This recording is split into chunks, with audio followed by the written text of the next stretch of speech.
guest tonight is a very popular YouTube star. His interactive special, A Heist with Markiplier, is streaming now on YouTube. Please welcome to the show, Markiplier.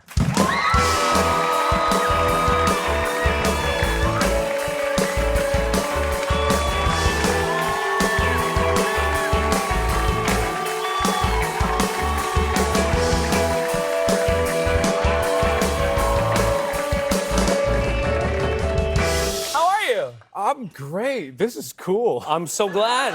No. I'm so glad you think it's cool. I think your name, Markiplier, is a cool name. Why?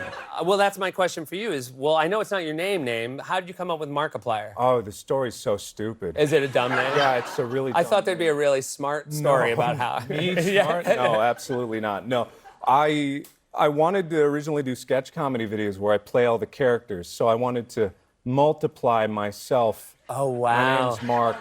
Wow. Markiplier. Yeah, that is stupid. Yeah, it's really stupid. But it's proof that you don't need a good name to be successful. You know what? Tell me about it. I don't think when people heard Seth Meyers, they were like, that is showbiz magic. I love your name. Thank you very much. I love it too. So you've had an incredible journey. So you first started putting videos up on YouTube. Is this right, about 8 years ago? About 8 years, yeah. You were at the time studying biomedical engineering? Biomedical engineering, yes. How do you go from that to the other? Oh, well, it's actually, it's fascinating because that was a very dark time in my life. I was working an internship and I got laid off from my job. I was in a bad relationship. I had a tumor. I just had all these different things that were hitting me all at once. And I remember I was lying in the hospital bed and I was just thinking to myself, I had no control over my life. Sure. I was only doing what people expected out of me. So when I wanted to get out of that hospital and kind of get back on my feet, I wanted to do something that I had control of and that made me happy. So I tried a bunch of different things and then landed on videos. So how did your family, I'm sure at first it was a little jarring to them, you know, you're studying biomedical engineering, a lot of people don't, that doesn't lead to YouTube.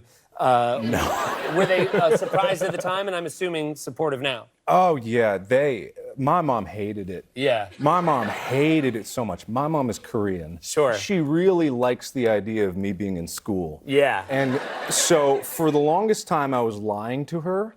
Not a good move. So I was and it was even worse because I was living with her at the same time. So I had to somehow leave the house for about 4 hours at a time, go to like a Starbucks or something and just sit around and wait. All right, class is done. Yeah, wow. You fully fake jobbed her. I really did. Yeah. I really did, yeah. You sort of like, oh, that's the end of my 4-hour shift. Yeah. Yeah. It's actually funny because I haven't told her that I was lying yet. So oh, wow. If she watches this, she's going to find out. Well, I'd love to tell you we can edit it out, but we're not gonna. All right, thank you.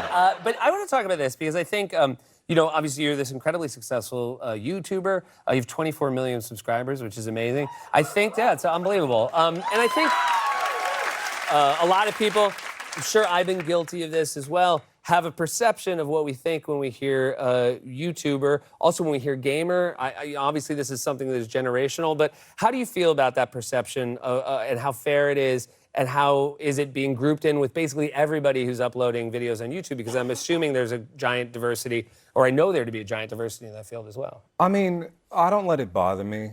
I'm not exactly like someone who just stays in my lane. If there's a problem, I try to speak out about it, or I try to put the best foot forward. I try to do charity stuff.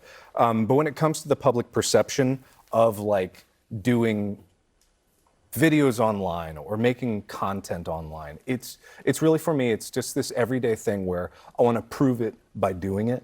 I want to make the content that can surprise people and can make people realize what online creators can really do. And that's like with A Heist with Markiplier. What I did there is I wanted to really put my best foot forward and really show the world that, you know, YouTubers can make some amazing things. And I'm not the first to do it, by far. There are other YouTubers that have made incredible things, and a lot of them helped me make A Heist with Markiplier with me. And just getting that out there every single day is all I personally need to show the world what I can do. And obviously you have this incredible connection with your fans, and there's this authenticity to what you're doing, and I think that's a really important part of it, that sometimes people from the outside who maybe don't engage with it at that level understand.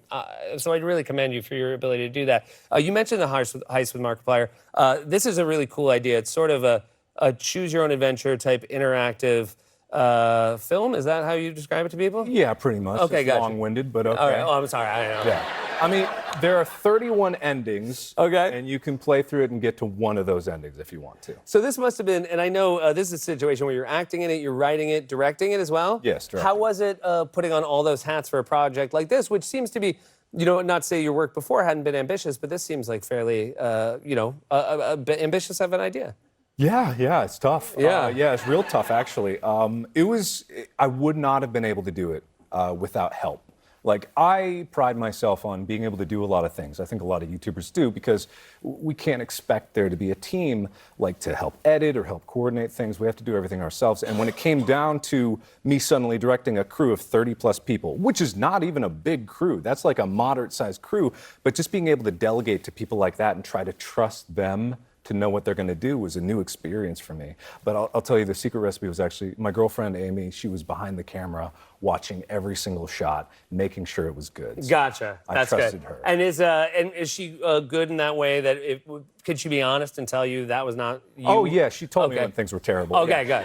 good. She would come up to say, like, that was garbage. You really need to step it up, man. Like, I don't know why I was dating you, but okay, let's just try to work through this so we can get to there. I'll tell you, someone who has one of those, hold on tight, because they're very valuable.